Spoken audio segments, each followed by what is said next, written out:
Selamat datang di CGI Podcast, Cerita Gigi Indonesia. Bersama saya Dr. Rara dan saya Dr. Joce. Yuk kita sama-sama dengerin tentang kehidupan dokter gigi dan kesehatan gigi di Indonesia. Halo semua, balik lagi kita di Cerita Gigi Podcast nih. Udah lama banget saya Dr. Rara dan saya Dr. Joce. Nah, udah lama ya dok ya kita tidak berapa bulan ya sudah tidak rekaman. Mohon maaf kepada para pendengar kita yang sudah menunggu Emang ada yang nungguin ya? Banyak dong, jangan salah dong, banyak gitu. Loh. Iya banyak yang kayak kapan rekaman lagi gitu ya. Mana episodenya? Iya. Gak tahu sih siapa aja. Kayaknya kita sih ada sendiri ya. Tapi harusnya ada lagi ya. Positif. Jadi setelah hiatus beberapa bulan kita balik lagi rekaman dan kali ini kita akan ngobrol-ngobrol dengan Dr. Joce-nya. Iya, hari ini saya akan tanya-tanya nih. Dr. Joce punya aktivitas baru nih di bidang pergigian. Waduh, aktivitas apa ya? Aktivitas apa ya? Jadi Dr. Joce ini sudah lebih sibuk daripada yang sebelumnya. Aduh, karena ya susah dicari kadang-kadang. Saya malah curhat. Dokter Ira kesepian ya. Iya nih jarang. Jadi ternyata Dr. Joce sekarang menjadi asdos di Fakultas Kedokteran Gigi Universitas Trisakti. Iya. Di mana itu adalah alumni tempat dia berkuliah sebelumnya. Ya gimana itu nih, baru cerita. Baru berapa bulan ya? Kalau nggak salah dari Desember deh. Jadi mulai aktif jadi asdosnya itu dari bulan Desember. Sekarang udah Februari, berarti udah sekitar kurang lebih 2 bulanan lah gitu. Baru 2 bulanan lah. Baru 2 bulanan. Tapi kalau baru 2 bulanan pun masih ada dong, masih sudah bisa yang diceritain gimana-gimananya. Oh ya, udah ada lah beberapa hal-hal yang bisa aku sharingin. Suka dukanya mungkin ya jadi asdos. Dulu yang awalnya kalau kita kan pas kita koas kan kita harusnya ngadep asdos, sekarang jadi yang di posisi mereka gitu. Yang ngadepin itu ternyata ada kesusahan sendiri juga, ada tantangan tersendirinya juga banyak lah ternyata. Oke, gitu. Kita mulai dari awal nih. Jadi kira-kira boleh tahu nih kita kepoin kenapa mau jadi asdos awalnya? Karena saya ingin merasakan juga jadinya jadi asdos yang dulu dihadapi oleh para koas gitu. Oh, Gak gitu doang. Gak juga sih dok. Tapi ya awal mulanya emang dari koas penasaran gitu. Kalau misalnya jadi dosen atau jadi asdos, jadi pengajar gitu ya, jadi pembimbing itu seperti apa gitu kan. Karena dari kita membimbing anak-anak koas gitu juga ternyata banyak dapat lihat kasus-kasus yang menarik juga yang dibawa sama anak-anak koas juga. Terus bisa belajar cara membimbing anak-anak juga, anak-anak koas yang lagi koas tentunya ya. Ya itu sih. Terus bisa ketemu sama banyak teman-teman asdos juga di situ. Teman-teman aku sendiri yang satu angkatan juga kan banyak yang jadi asdos juga ya. Jadi dari situ awalnya emang tadinya belum ada kepikiran, tapi ternyata pas diajakin sama temanku juga kebetulan ada buka pendaftaran gitu. Oh aku penasaran juga ya, pengen coba gitu gimana sih rasanya jadi asdos. Terus dilihat-lihat juga kayaknya jadwalnya itu juga nggak setiap hari, jadi nggak harus setiap hari jadi asdos di situ. Aku pikir yaudah ini kesempatan buat mencoba hal baru juga lah gitu di bidang akademik gitu. Di bidang akademik ya bisa dibilang. Jadi emang bukan jadi dosen, tapi lebih di bawahnya dosen gitu ya. Jadi membantu para dosen-dosen juga sih jatuhnya. Kalau tadi dibilang ada pengumuman, berarti pas buka lowongan gitu, apakah memang ada pengumuman secara terbuka di papan pengumuman atau di sosmed terdekat? Atau kalau pas waktu itu sih aku emang taunya dari temen. Jadi ada temen memang kakaknya itu kan asdos juga. Jadi ada channel di situ. Jadi temanku itu seangkatan sama aku, dia ditawarin mau nggak nih jadi asdos gitu, jadi asdos di klinik di Trisakti. Kemudian temanku itu ngajakin aku juga untuk daftar. Pendaftarannya tuh nggak yang terbuka-buka banget sih kalau menurutku ya. Jadi nggak yang terpampang di sosial media dimanapun gitu, tapi kita yang harus aktif tanya sendiri sebenarnya ke staff yang terkait gitu di kampus. Jadi ada staff yang khusus mengurusi bidang akademis gitu, dan kita tanya lowongan untuk asdos sudah buka belum? Oh belum nih, bukanya bulan sekian gitu. Jadi kita harus nanti follow up untuk pendaftarannya, terus kayak syarat-syaratnya apa aja sebenarnya kayak gitu. Jadi nggak yang terpampang, kayaknya nggak terbuka ya. Nggak terbuka banget. Iya. Jadi hanya sebenarnya harus nanya dulu ya, baru tahu betul, jadinya. Betul. Jadi nggak semuanya tahu sih. Oh. Nah penerimaan ini apakah ada durasinya, ada kayak periodenya gitu nggak? Misalnya bulan Desember nih ada periode ininya, atau nanti buka lagi bulan apa, atau memang setiap bulan pasti terbuka? Biasanya, kapan mau nanya ke staffnya juga kapan aja? Biasanya bukanya itu kalau udah pergantian semester atau pergantian tahun ajaran gitu. Jadi mungkin pertengahan tahun, mungkin di akhir tahun kayak gitu.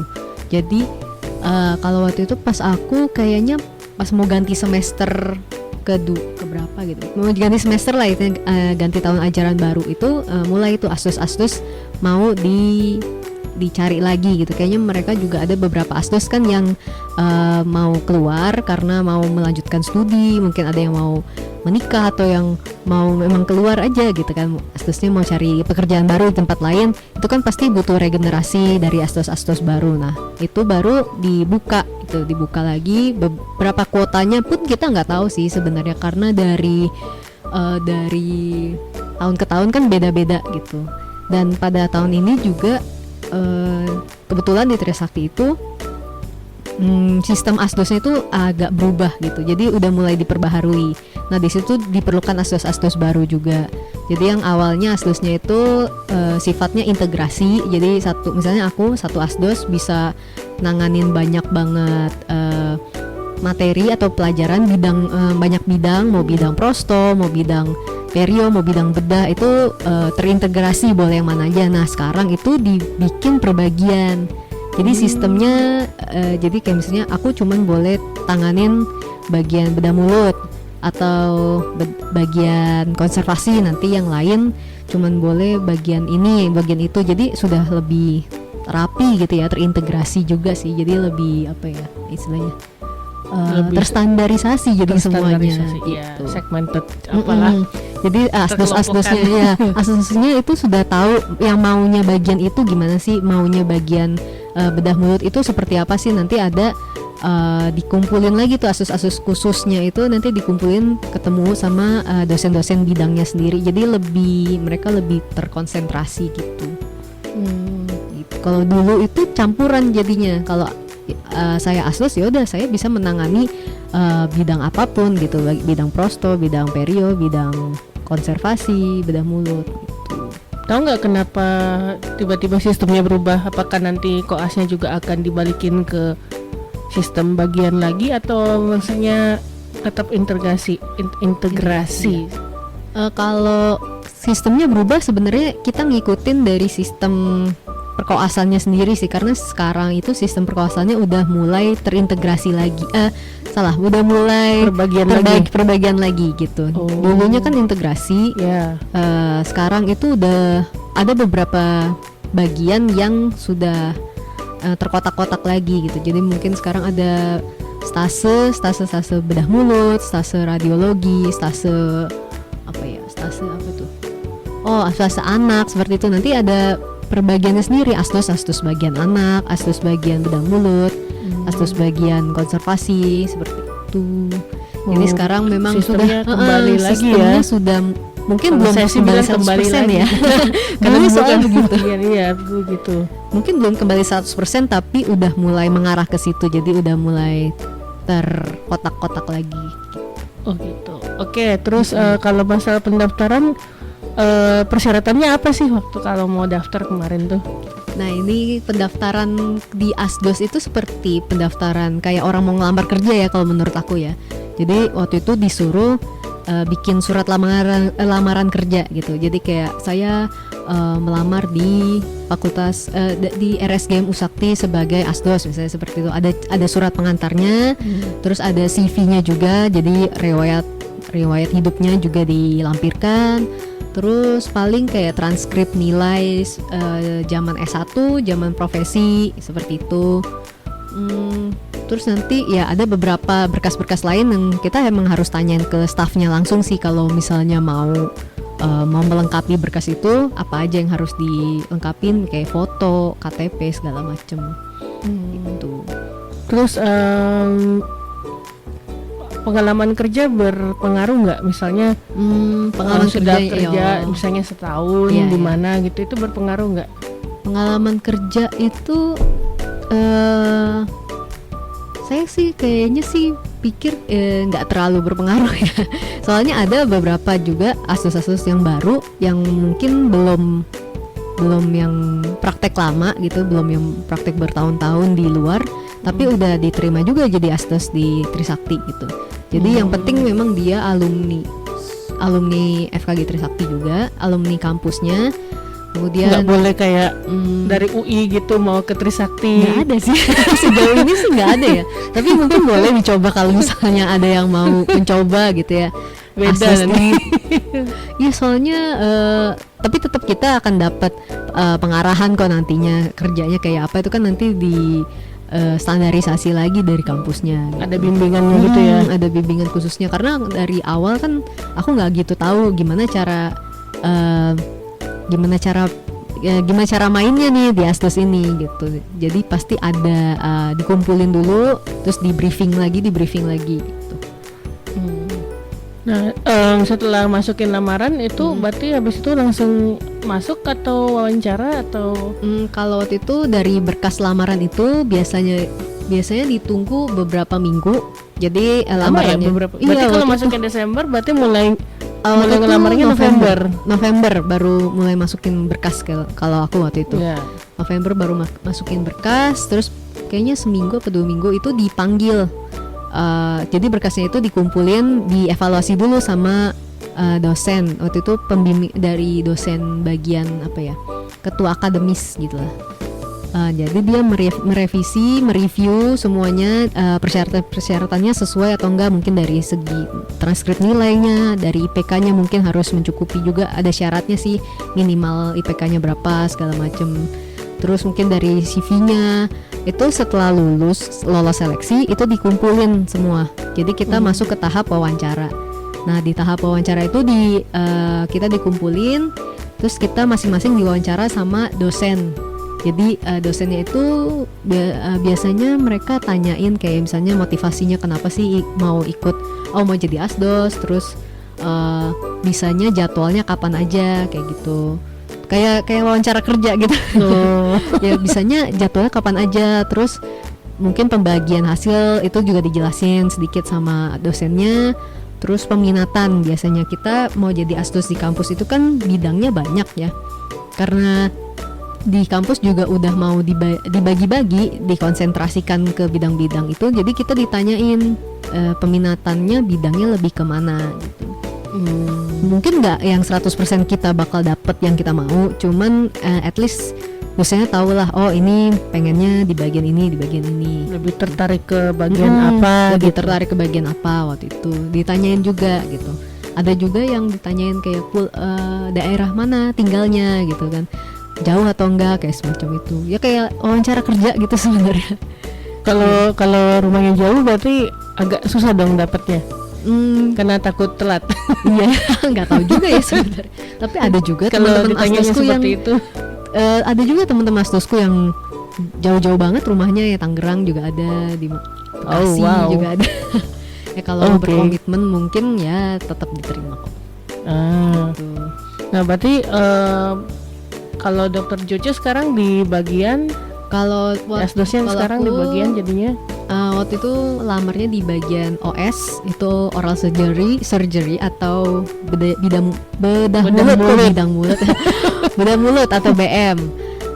Terus sama di bagian periodonti sama apa tuh, ilmu penyakit mulut, IPM. Jadi periodonti sama IPM itu digabung kalau di Trisakti.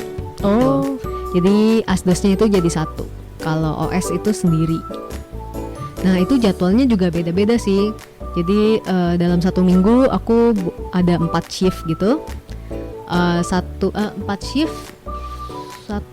Satu shift itu kurang lebih selama 4 jam, dari jam 8 sampai jam 12. Sama dari jam 1 sampai jam 5 lah kurang lebih. Itu dihitung 2 shift ya, shift pagi sama shift siang gitu. jadi waktu ngelamar ke bedah mulut dan periodonti penyakit mulut, terus Itu dapatnya diterimanya ya dua-duanya? kebetulan ya dua-duanya. Oh, Jadi bisa bagus berarti lah. asdos itu bisa 2 bagian gitu ya? Iya, tapi beda jadwal. Misalnya hari Jumat aku di bagian bedah mulut, nanti di hari Senin atau di hari Selasa, misalnya aku pilihnya dapatnya jadwal itu, aku di rolling gitu. Jadi aku di bagian periodonti, misalnya hari Senin, terus hari Jumatnya mungkin di bagian OS gitu, di bagian bedah mulut. Jadi udah diatur sih jadwalnya sama ketua akademiknya. Itu sesuai dengan kamu bisanya kapan aja, nanti jadwalnya kapan aja itu juga dicatat kan. Kita maunya jadwalnya kapan yang memungkinkan, sama di bagian mananya itu sudah diatur sama ketua akademiknya gitu. Jadi sedikit ya kita pilih jadwalnya, tapi ya kita juga harus pasrah kalau misalnya nggak dapet di bagian yang kita mau. Tapi kan tetap yang fungsinya kita tetap sebagai asdos ya, pembimbing koas gitu. Nah kalau bagian itu berarti sesuai kepeminatan kita gitu, maksudnya apakah nanti akhirnya kalau misalnya kita minatnya BM nih, terus tahu-tahu yang kosong itu prosto, terus dikasihnya ke prosto, mungkin nggak sih kayak gitu? Itu ada kemungkinan juga kayak gitu. Kalau misalnya memang peminatan di satu bidang itu kayak meluap banget, pasti nanti ada yang dipilih dimasukin ke bidang lain. Makanya kita ditanyain kan peminatan pertama sama peminatan kedua gitu. Jadi paling nanti kalau peminatan satunya udah penuh banget nih, ya mungkin dapatnya peminatan kedua. Kalau dua-duanya penuh banget, ya nggak berharap terima. aja. Mungkin nanti ditawarin lagi kali ya. Yang kosong bagian ini mau atau enggak gitu. Tapi sih kemarin masuk aja gitu sih, ada beberapa orang yang semuanya sih masuk ke peminatannya masing-masing gitu. Di bedah mulut sendiri ada berapa asdos? Kalau yang di bedah mulut itu kurang lebih ada 9 sampai 10 orang kalau nggak salah. Kalau periodontinya? Mirip-mirip sih. 9 sampai 10 orang belasan juga gitu. Kan itu juga kita di rolling ya, jadi fungsinya juga supaya nanti bisa saling gantiin juga kalau misalnya ada yang berhalangan gitu. Jadi kalau ada yang berhalangan, walaupun itu bukan jadwal aku nih untuk masuk, tapi aku bisa gantiin juga gitu. Jadwal Dokter Joco sendiri hari apa aja nih? Kalau aku sekarang isi itu sebenarnya Senin, Selasa sama Jumat. Itu di Jumat itu di Senin, Selasa dan Jumat di bedah mulut. Bedah mulut. Kalau Senin, Selasa itu di bagian perio sama bagian penyakit mulut, ilmu penyakit mulut. Nah itu. Bolak-balik ya itu karena lantainya beda itu. Tapi hari Jumat emang full di bagian bedah mulutnya sendiri. Gitu. Nah, sekarang masuk ke pekerjaannya nih. Bagian yang menarik. Jadi ngapain aja sih sebenarnya jadi asdos itu? Ngapain ya asdos itu sebenarnya? Apakah kalian juga ikut kasih nilai? Apakah kalian juga apa ya? Terus kalau ada yang susah dikerjain, apakah kalian malah take over kerjaannya setelahnya? Apa malah menghukum nggak? Atau malah menghukum? Serem banget ya menghukum. Jadi itu balik lagi ke fungsi asdosnya sendiri. Sebenarnya kita juga udah jelasin sama dosen pembimbingnya mengenai kayak tugas batasan tugas asdosnya. Itu masing-masing bagian juga beda-beda sebenarnya. Jadi kalau misalnya kan aku tahunya bagian OS sama bagian perio ya, sama bagian penyakit mulut. Cuman mayoritas mirip-mirip lah tugasnya. Itu sebenarnya membimbing para koasnya yang lagi kerja koas. Jadi para koas-koas yang lagi mengerjakan pasien di klinik itu kan pastinya dia harus menyiapkan berkas-berkas dulu, kayak apa ya, berkas pemeriksaan pasiennya, terus berkas-berkas kayak data-data riwayat pasiennya seperti apa, terus foto kasusnya yang mau dia kerjakan seperti apa, terus inform consent pasiennya. Nah itu harus lengkap gitu, berkas-berkas itu kan harus lengkap sebelum si koas itu mau minta izin ke dosen. Nah tugasnya kita si asdos ini ada di tengah-tengah mereka, jadi kita itu sebagai yang memeriksa paling awal gitu, pemeriksa awal lah intinya, kayak gerbang pertamanya koas itu ya para asdosnya. Jadi asdosnya itu membantu dosennya untuk ngecek kelengkapan, memastikan diagnosisnya udah bener atau belum, memastikan juga kayak ini anaknya udah bener, anak koasnya udah bener-bener siap belum untuk untuk mengerjakan pasiennya. Jadi semuanya udah lengkap, alat-alatnya sudah lengkap segala macam. Nah itu kita yang ngawasin lah istilahnya, kita yang make sure gitu. Terus bisa juga kalau misalnya di bagian OS misalnya, kalau anaknya mau nyabut gigi gitu ya, nyabut gigi pertama kali kan berarti kan kita harus tahu dulu nih, ini anaknya udah siap atau belum, udah tahu belum cara-caranya. Nah asdosnya boleh menanyakan, kayak tebakin lah istilahnya, kayak make a quiz gitu. Jadi kayak ngasih kuis ke mereka, ini coba kamu ceritain dulu cara nyabutnya gimana, coba kamu kasih tahu cara nyuntiknya gimana yang benar. Nah kalau misalnya mereka udah pass the test gitu ya, udah lolos, baru kita kasih tanda tangan, kita tanda tanganin berkasnya, baru nanti si anak itu ke bagian dosennya untuk minta izin gitu. Jadi ya asdosnya itu untuk sebagai kaki tangan dosen juga sih katanya. Jadi kita yang bantuin juga ngawasin cara kerja anaknya itu udah bener belum, posisi mereka, bantuin juga sebenarnya kalau misalnya mereka ada kesusahan atau kesulitan, ya kita yang turun tangan dulu terlebih dahulu gitu, kita kayak yang kasih tahu mereka dulu kayak gitu. Terus kalau misalnya ini ada yang cabut terus patah sepertiga akar, Waduh, kalian yang keluarin? ya kalau misalnya itu tergantung dosennya juga sih, tergantung dosen yang bersangkutan yang lagi jaga. Misalnya dosen jaganya itu minta kita untuk coba bantu keluarin patahan giginya gitu ya. Kita yang harus coba bantu anaknya untuk keluarin patahan gigi dari pasien itu. Tapi kalau misalnya memang benar-benar terlalu sulit gitu ya nggak apa-apa, daripada nanti malah lebih parah kan kita bisa langsung ke dosennya gitu. Kita yang bantu lihat, oh keadaannya seperti ini dok, agak susah nih, harus di ronsen dulu atau apa. Aduh gitu, Sering tuh pasti kan ya. Waduh, itu ya pasti sering nggak, Fraktur dok susah keluar dok. Tapi ada beberapa yang kayak susah keluar, kita jangan bantuin dulu biasanya.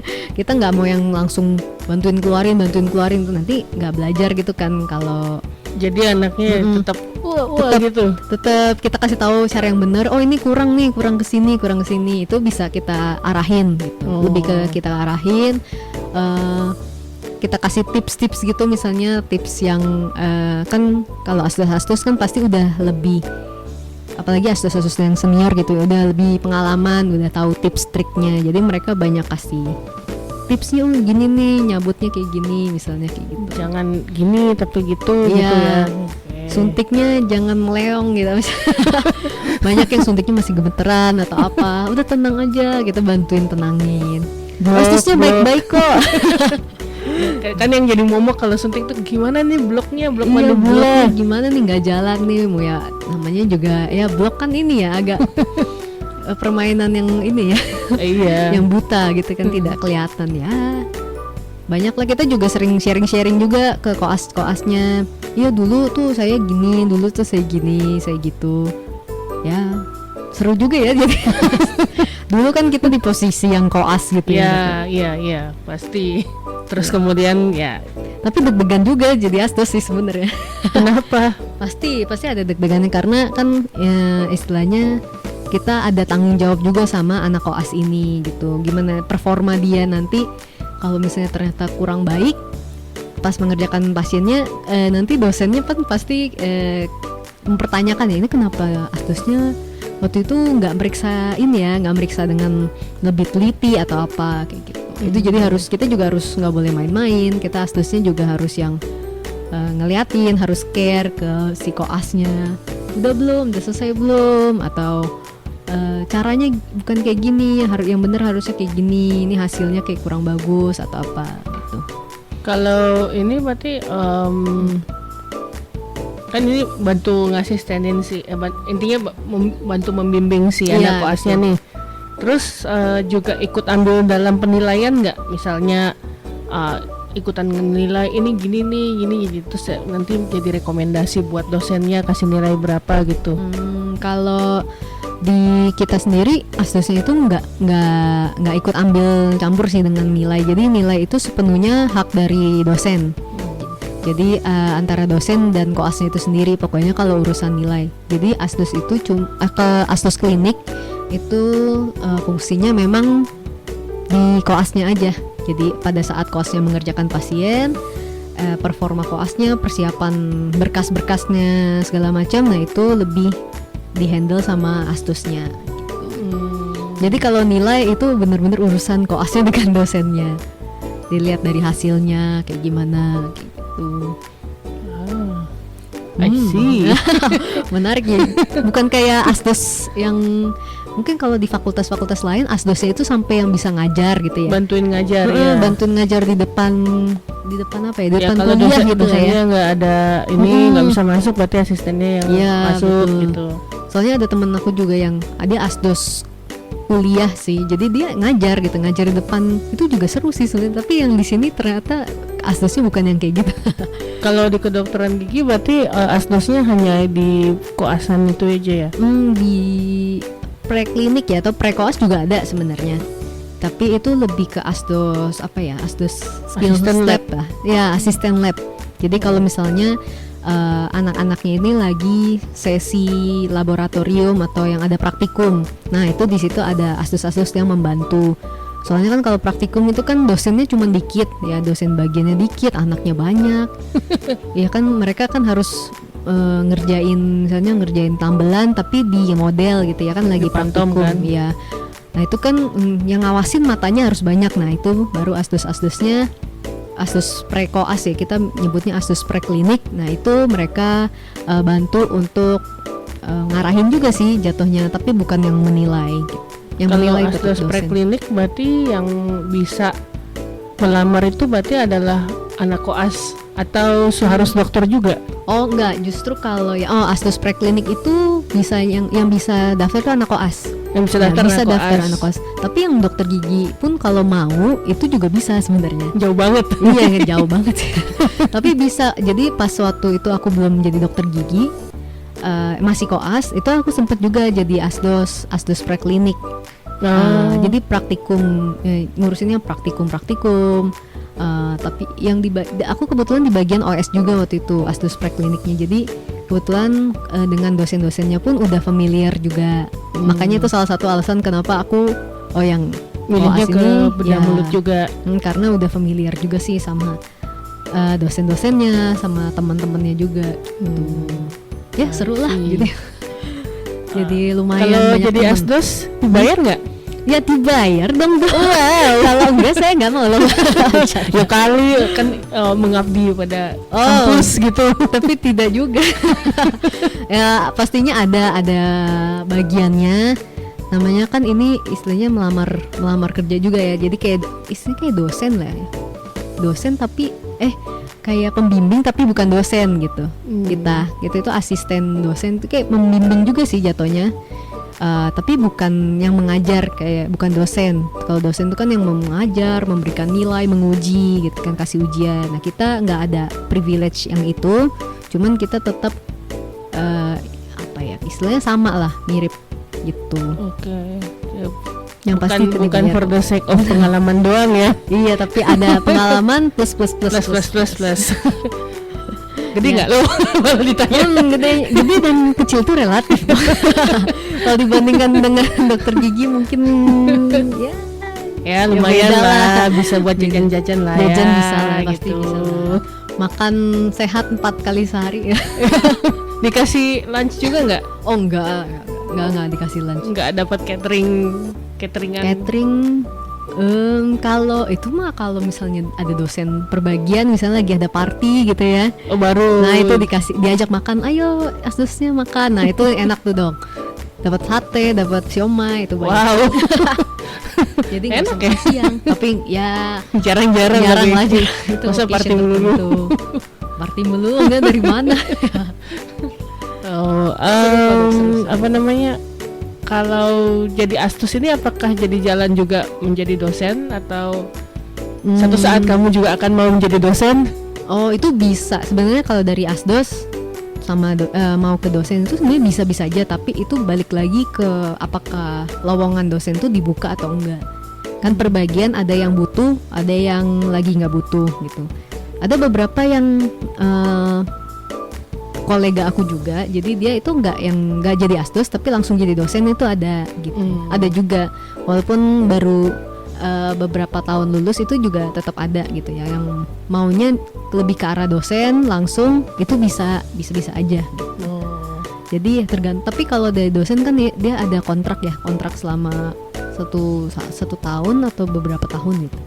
Kalau asdos sebenarnya juga ada kontrak sih, cuman mungkin nggak selama dan nggak terlalu mengikat dosen gitu. Oh ya, kalau asdos itu masa kerjanya seberapa lama? Maksudnya apakah semaunya kita aja atau ada masa expire-nya? Gitu ya? Iya. Oh expire.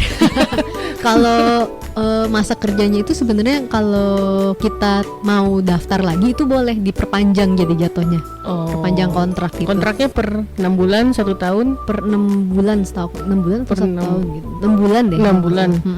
Jadi nanti setiap ada pembukaan asdos baru lagi itu diperbaharui lagi. Ya kayak istilahnya lamar daftar tapi daftarnya beda gitu, daftar untuk memperbaharui kontrak lah istilahnya. Bukan wawancara lagi Bukan. dari awal. Jangan 2 kali nanti. Terus Itu kalau mau jadi asdos di situ kan jadinya ada sedikit banyaknya pasti ngerjain pasien. Iya. Butuh STR SIP juga di situ. Iya betul sekali. Jadi di sana itu kan kita istilahnya kita berhadapan juga sama pasien, dan kita juga kalau misalnya dibutuhkan itu kan harus mengerjakan pasiennya. Jadi kita memang diwajibkan untuk menaruh SIP di sana. Untuk menaruh SIP. Betul. Jadi di situ harus taruh satu surat izin praktek juga. Jadi kemarin aku baru urus juga, baru dapat SIP-nya juga. Jadi ya berkurang 1 lah. SIP-nya berkurang 1 di situ. Dari 3 jadi 2. Jadi 2. Jadi tinggal 1. Loh, satunya lagi. Iya, tinggal 1. Atau sudah habis? Belum. Satunya kan di sini. Ya, ketahu. Iya, kata kan 3 kan, satunya di sini, Iya. satunya di Trisakti. Iya, satunya lagi untuk cadangan nanti kalau dibutuhkan di tempat lain misalnya. Gitu. Memang harus taruh SIP karena ada hubungannya kan, kita mengerjakan langsung ke pasien. Jadi memang jadi asdos ya harus ada izinnya juga gitu.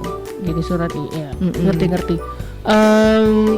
Terus ada pengalaman suka duka, maksudnya dukanya. Tadi kan sukanya wah kita mengajar nih, kita ini. Terus dukanya apa nih? Aduh, apa itu? Ada yang bisa kasih contoh aja, nggak usah sebut nama, nggak usah sebut inilah. Apa ya? Mungkin susahnya kali ya kalau Susahnya kan ya. sebenarnya pekerjaannya nggak terlalu rumit, nggak terlalu sulit gitu, karena itu fun juga gitu lah, kita mengajar itu, kita juga bisa lihat kasus-kasus yang beragam juga. Di situ kan kita harus mikir juga dong, oh ini harusnya diapain ya, harusnya diagnosisnya apa, kan kita juga di situ dilatih untuk belajar juga. Di satu sisi sekaligus kita harus mengajarkan apa yang udah kita tahu kepada si koasnya. Jadi di situ kita harus belajar lagi, aku sendiri pun harus belajar lagi gitu ya, belajar teorinya lagi kalau misalnya diperlukan untuk di klinik nanti pada saat ngajarin koasnya atau apa. Susahnya itu kalau misalnya pada saat kita mau nebakin koasnya nebakin pada saat koasnya kan mau izin kerja gitu ya, kan kita harus make sure kalau misalnya dia itu udah tahu dong apa yang harus dia kerjakan gitu. Mungkin tahapan-tahapannya. Nah itu beberapa ada yang mungkin belum siap gitu, nggak semua sih, tapi ada 1-2 orang yang mungkin belum siap nih. Jadinya itu agak menyusahkan kitanya sama menyusahkan dirinya juga. Kalau misalnya belum siap, apakah ada kemungkinan si koas nggak bisa kerja pasien pada saat itu? Oh ada dong. Ya itu tergantung asdosnya juga sih. Kadang-kadang ada yang Asdos asdosnya galak. galak gitu ya. Ada yang kalau misalnya sabar ya ditungguin walaupun anaknya masih mencari jawaban gitu ya. Misalnya ditanyain gimana cara cabut. Cara cabutnya mungkin masih kurang bagus, kurang ngerti gitu ya. Kan kita suruh belajar dulu nih. Ya belajar dulu coba. Nanti baru balik lagi ke kita gitu. Ada juga yang kalau misalnya udah berkali-kali balik ya asdosnya kan kesel gitu ya. Ada yang oh yaudah kamu nggak usah kerja dulu, kamu belajar dulu di rumah misalnya kayak gitu. Nah kamu yang mana? Aku tipenya, aku belum pernah dapat yang terlalu parah kayak gitu sih. Tapi aku udah pernah denger ada juga yang disuruh pulang dulu atau pulangin pasien dulu gitu. Tapi itu kayaknya tahun-tahun lalu gitu. Jadi pas waktu itu aku koas, anak-anak baru kan masuk gitu ya. Ya asdosnya ada beberapa yang memang lebih galak sih. Bukan lebih galak apa ya, lebih strict ya, lebih tegas gitu. Ya. Jadi bener-bener kamu harus bener-bener tahu, pelajari detail gitu ya, apa yang kamu tanyain ke pasien, apa yang kayak riwayat sistemiknya kayak gimana, riwayat penyakit umumnya kayak gimana tuh kamu harus tahu dulu sebelum kamu mulai kerja gitu. Ya sebenarnya untuk kebaikan kita sih gitu kan, untuk kebaikan pengetahuan kitanya juga sih. Buat koasnya juga. Iya, buat koasnya juga. Cuman jadinya memang jadi lama gitu.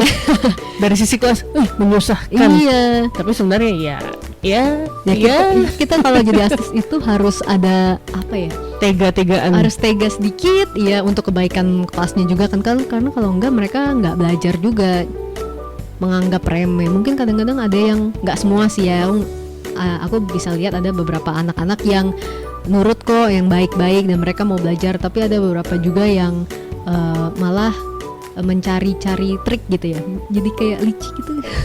Jadi dia mencari trik gitu ya supaya bisa ngelewatin tanpa melewatin asdos. Mungkin kadang-kadang ada yang kayak gitu, langsung ke dosen. Mungkin ada yang mencari jalan pintas lah pastinya biar cepat kerjanya, tapi sebenarnya nanti kalau ada apa-apa baru lapor ke asdos. Kalau misalnya udah kejadian atau apa, padahal asdosnya nggak tahu apa-apa gitu kan, kamu nggak lapor ke saya misalnya kayak gitu. Itu banyak lah. Itu sebenarnya kalau misalnya kita si koasnya tuh kerja kasus A, terus dia ngelaporin ke asdos A gitu, dia nggak boleh kan ngelapor ke asdos B juga dengan kalau biasanya kalau misalnya udah ke asdos A ya asdos A aja terus. Saya ke asdos A-nya, udah kamu pergi dulu belajar dulu, terus asdos koasnya nggak mau nih, rese nih gitu, pindah ke asdos B A. Nah asdos B-nya langsung iya silakan. Itu boleh nggak sih kayak gitu? Itu nantinya boleh nggak ya? Sebenarnya sah-sah aja sebenarnya, cuman nantinya pasti dikena omel gitu loh. Pasti kena omel sama si asdos A-nya ini kan, pasti dia nyariin dong, ini anak kenapa nggak balik-balik nih gitu. Anak kok sudah kerja gitu malah. Nah itu kan pasti nanti diomelin sama asdosnya. Biasanya diomelin, kalau terburuknya mungkin dilaporin ke dosennya, karena kan dosennya juga pasti kan maunya kan asdosnya sudah mendidik gitu lah ya, sudah membimbing, tapi ternyata anaknya malah mencari jalan pintas misalnya seperti itu, pasti dosennya juga marah gitu. Mendingan ya stick tuh satu asdos ya, karena kadang-kadang kalau misalnya anak itu ada masalah dengan dosennya pun asdosnya bisa aja backup anaknya gitu. Karena kan yang tahu di lapangan kan asdosnya ya, jadi asdosnya bisa mungkin membantu untuk menjelaskan ke dosennya juga kalau ada apa-apa gitu.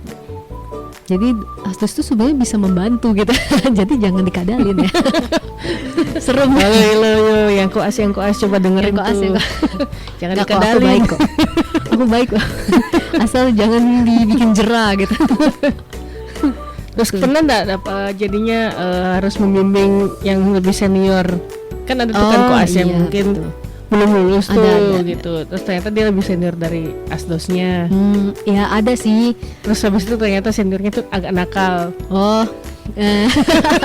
Biasanya kalau gitu cari asdos yang lebih senior lagi. Kalau aku mintanya dia ke asdos yang lebih senior lagi, atau bisa ya bang, jangan ke saya, ke ini aja gitu.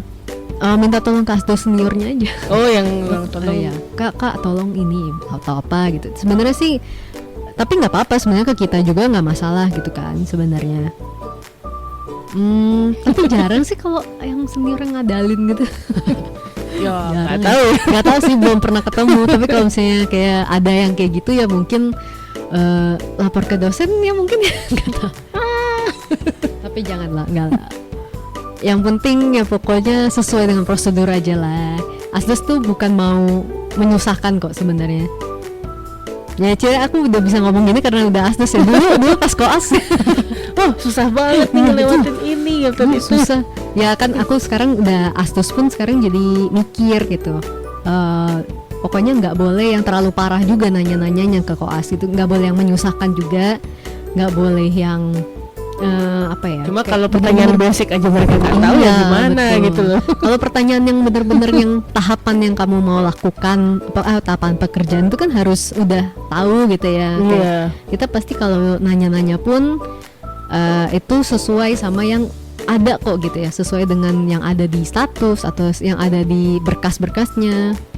Ya pokoknya kan kita mau tahu, oh pertanggungjawaban kamu nih sama berkas-berkas pasien ini tuh gimana sih gitu kan. Kita mau tahu gitu. Nggak yang aneh-aneh kok gitu, nggak yang mau menyusahkan atau apa mau bikin jadi gagal gitu kan, nggak gitu ya. Kayaknya nggak bisa jadi asdos kalau orangnya malah gitu. Karena kalau misalnya dianya nggak kita bantuin juga, nggak kita bimbing kan pasti ya nanti kan ada kenapa-napa, kasihan pasiennya, itu kan tanggung jawab kita juga. Terus nanti pekerjaannya mungkin dia jadi lama, pasiennya nggak nyaman, terus kita pulangnya juga jadi telat dok. Jadi betul. Jadi kita harus nungguin ya. Kita harus bimbing, oh ini harus gini nih biar lebih ada triknya nih, biar lebih cepat atau apa gitu. Tenang. Asdos itu baik kok, Cie. Karena udah ada di sini sekarang. Sebenarnya baik-baik lah kepada asdos ya. Iya. Susah tahu. Nggak jadi curcol. Oh, seru kok, seru. Ya udah. Dokter Ira mau jadi asdos. Mau asdos di mana? Dokter Kampus Ira- saya jauh. Dokter Ara ini asdos saya di klinik. Iya. Klinik sini maksudnya. Asdosnya dosennya siapa aja? Asdos dan dosen saya berarti. Ya udah, oke, ya udah tanya-tanyanya sudahan dulu deh kalau gitu. Iya. Pokoknya Banyak ya. Pokoknya ya ada suka dukanya lah di asdos, dan pastinya nggak ada asdos yang jahat lah intinya. Asdos itu pengen mendidik, tapi caranya aja yang berbeda-beda gitu. Kalau yang aku lihat ya, intinya pengen kita dapat yang terbaik, pengen kita koas itu dapat yang paling benar gitu, dapat yang terbaik gitu, dan bisa menghadapi pasien juga dengan cara yang benar juga dari pengalaman kita para asdos. Walaupun asdos-asdosnya kan ada juga yang udah praktek berpuluh-puluh tahun, ada yang beberapa tahun doang, Ada yang sudah berpuluh-puluh tahun. Nggak ada deh. Itu mah jadi Tua dosen banget ya. Nggak, ada yang udah prakteknya bertahun-tahun, ada juga ya baru segelintir tahun, tapi yang ya intinya kan kita sudah lebih berpengalaman lah at least gitu ya. Kan? Jadi kita mau bagi pengalaman, mau sharing aja sih sebenarnya gitu. Jadi dipikir-pikir dokter Joce ini senang mengajar berarti. Iya. Karena preklinik udah jadi asdos. Seru juga soalnya. Koas ya udah ngelamar asdos lagi. Jangan-jangan nanti melamar dosen nih. Waduh, ya kita nggak tahu ya nantinya jalan orang kemana gitu. Yeah. Amin dong. Amin. Tanda tanya. Amin. Amin. Ada amin. Ya yang penting yang terbaik aja lah. Didoakan. Didoakan aja. Oke. Ya udah kalau gitu sesi kita sampai di sini. Yeah. Sesi berikutnya kita nggak tahu nih mau bahas apa, tapi ya kalau misalnya ada Kita mau ngobrol-ngobrol santai aja dong. Iya. Kalau ada input silahkan di Instagram kita. Di mana dok? Instagram kita @ceritagigi.id. Ya bener gak salah? @id.id. Ceritagigi.id. .id. Ya ampun sudah lama banget ya. Sampai Instagram cek sendiri juga deh, lupa. aku lupa. Astaga kacau. Nanti kalau misalnya ada yang mau sharing-sharing, kita sebenarnya udah menyiapkan beberapa calon bintang tamu juga ya dok ya. Iya, Tapi cuma ya masih- nyari waktunya juga nih. kita masih Apalagi ada memisahkan yang sudah jadi jadwal. asdos sibuk nih. Iya. Ih. Kita harus menyiapkan jadwal juga nih buat pembicara-pembicara future kita. Terus kalau Dokter Joce di mana Instagramnya? Instagramnya seperti biasa @jocelyn_sintano, JOCELINSINTHNO. TANO. Ya, yang satunya enggak? Yang satunya ada sih. Ada Instagram baru tapi itu emang khusus buat kegiatan di klinik aja. Kalau mau lihat-lihat boleh. Di mana? Di @drg.joce. Oh, oke. Kalau Dokter Rara gimana? Ya, Rara 79 di mana tempat sembarangan itu. Dan maksudnya itu bukan khusus klinik tapi ada klinik isinya juga random gitu.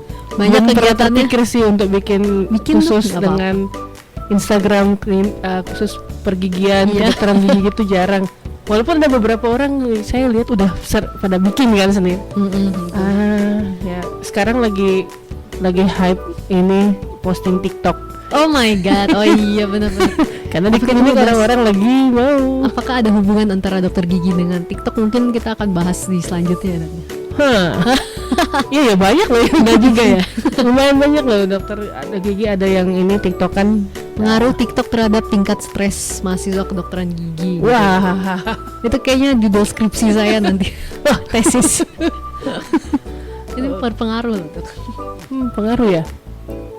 Oke, Dokter Ira mau mencetuskan. Enggak. Enggak jadi. Ya udah oke. Terima kasih sudah mendengarkan. Sudah 46 menit ternyata kita ngobrol. Wow, kangen banget ya ngobrol-ngobrol kayak gini kita. Gitu. Sampai ketemu di sesi berikutnya. Ya, bye semuanya.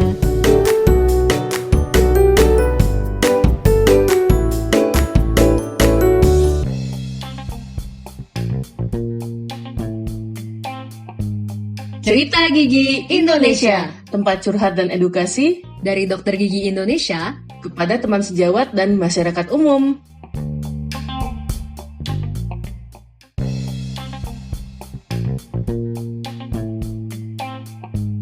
Kalau kamu suka podcast kami, subscribe atau follow. Dan share podcast ini kepada teman-teman kamu. Kamu juga bisa follow, komentar, atau kasih masukan tentang podcast ini melalui Instagram kami di @ceritagigi.id.